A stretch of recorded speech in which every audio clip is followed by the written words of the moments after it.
hampir 3 bulan yang lalu saya terjebak dalam lubang yang boleh tahan juga dalam dia, dalam hobi keyboard ni.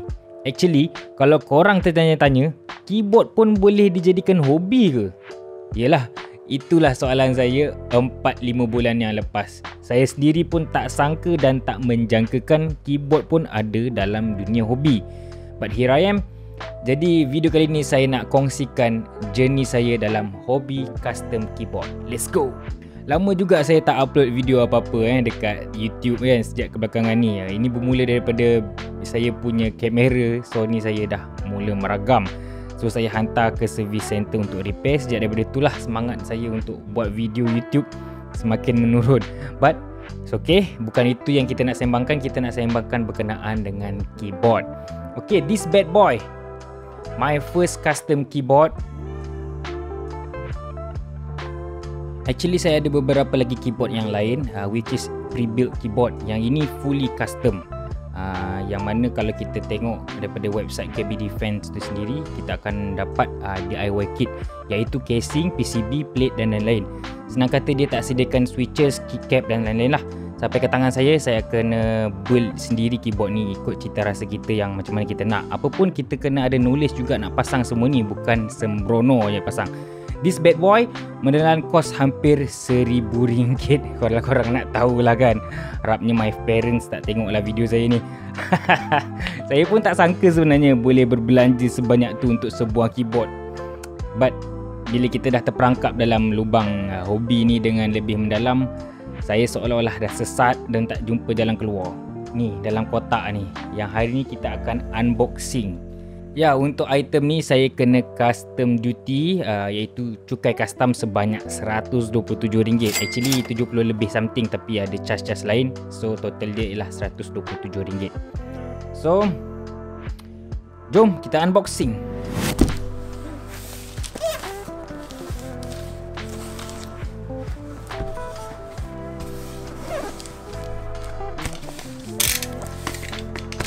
Okey, ini adalah keyboard D65 ataupun D65 daripada KB Defense buatan China.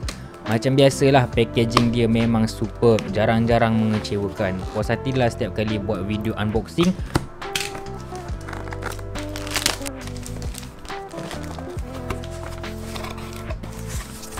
Kita keluarkan dulu item-item kecil yang dia bagi ni. Yang ni USB kabel. Dia memang bagi yang murah punya kabel, standard kabel lah kan.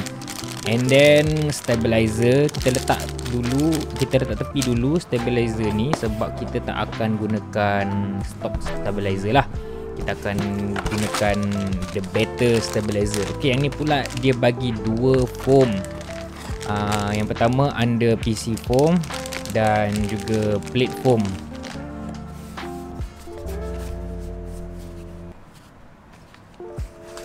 Okey, yang ni plastik dia bagi apa lagi, skru.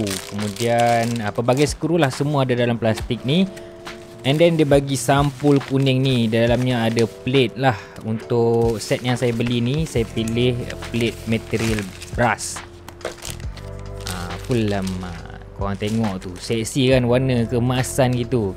Dan yang ini dia punya PCB ataupun dia punya board lah. Benda yang paling penting sekali dalam kita punya build nanti.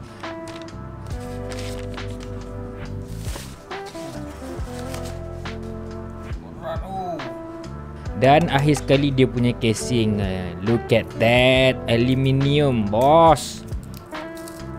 Inilah keyboard pertama saya yang menggunakan casing aluminium. Belakang dia ada brass weight lagi untuk pemberat lah, supaya keyboard kita ni lebih solid, lebih berat, lebih padu lah. Lama korang tengok lah, warna emas gitu.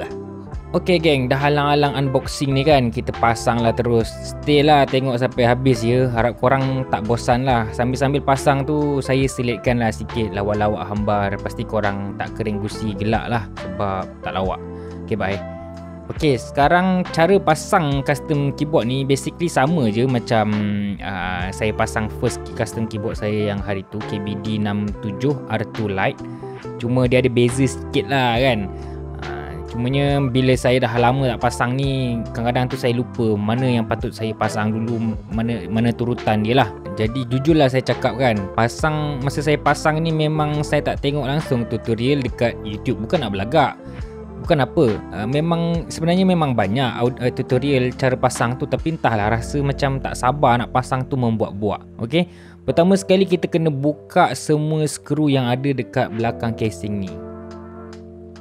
Kemudian proses seterusnya ialah pasang stabilizer. Stabilizer yang saya gunakan ni ialah JWK Durock version 2. Tapi sebelum saya pasang step ni, saya perlu loop dulu stabilizer ni dan juga buat holy mode lah. Saya menggunakan Krytox 205G2. Siap looping dan holy mode, saya pasang ke PCB saya. Cuma proses holy mode ni saya tak masukkan lah dalam video sebab saya nak buat test sound dulu without holy mode dengan yang dah holy mode. Sekarang kita dah kerjakan stabilizer, sekarang beralih ke step seterusnya iaitu pasang plate. Bawah plate ni kita letak foam dia dulu. Untuk model D65 ni ada dua method pasang plate. Kaedah pertama ialah korang skrukan plate dengan PCB, which is what I am doing right now, but I just figure it out that another method is more easier, iaitu korang tak perlu pun skru plate dengan PCB ni, korang just letak aja plate tu atas PCB. So anytime korang boleh nak buka balik plate ni, memudahkan dan menjimatkan masa korang. Langkah seterusnya ialah tinggal nak pasang switches pula. Untuk setup ni saya pilih switch Boba U40 tactile switches, dan saya sudah pun siap lubing dan filming ni sekali. Proses lubing switches ni lah paling lemau sekali nak buat. Aduh hai, boleh sengal tengkuk oh. Lubing switches ni ada 4 parts yang korang kena lubing. Pertama sekali lower housing, kemudian upper housing, stem dan juga spring. Tak apa, akhir video nanti kita akan tunjukkan sound test perbezaan before and after lubing switches ni nanti.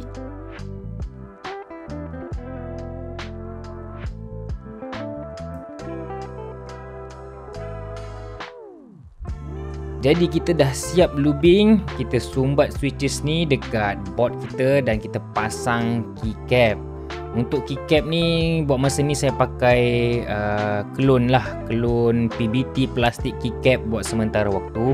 Ni keycap murah-murah je lah, banyak boleh didapati di Shopee. InsyaAllah ada rezeki saya cari keycaps yang lebih meriah dan berkualiti. Tapi itulah kan, tak murah tau keycap ni kalau yang ada jenama dan berkualiti ni. Baiklah, sebelum saya akhiri video saya ni, saya nak beri sedikit pandangan lah, pendapat saya berkenaan dengan keyboard ni. Sejujurnya saya berpuas hati dengan dia punya kosmetik ataupun dia punya appearance. Aluminium casing yang kemas sekali. Siap ada blocker yang korang boleh tukar untuk matchkan korang punya tema kalau korang berminat lah. Lepas tu brass weight dia dekat belakang dia ni memang seksi, warna emas, dan ditulis kat situ besar-besar D65 KB Defense. Okeylah, rasanya itu je lah dulu kot. Terima kasih geng sebab sudi stay sampai habis lah video ni. Kita jumpa lagi lah pada video yang seterusnya. Jadi saya akhiri video ini dengan sound test typing. Assalamualaikum warahmatullahi wabarakatuh. Bye bye.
70.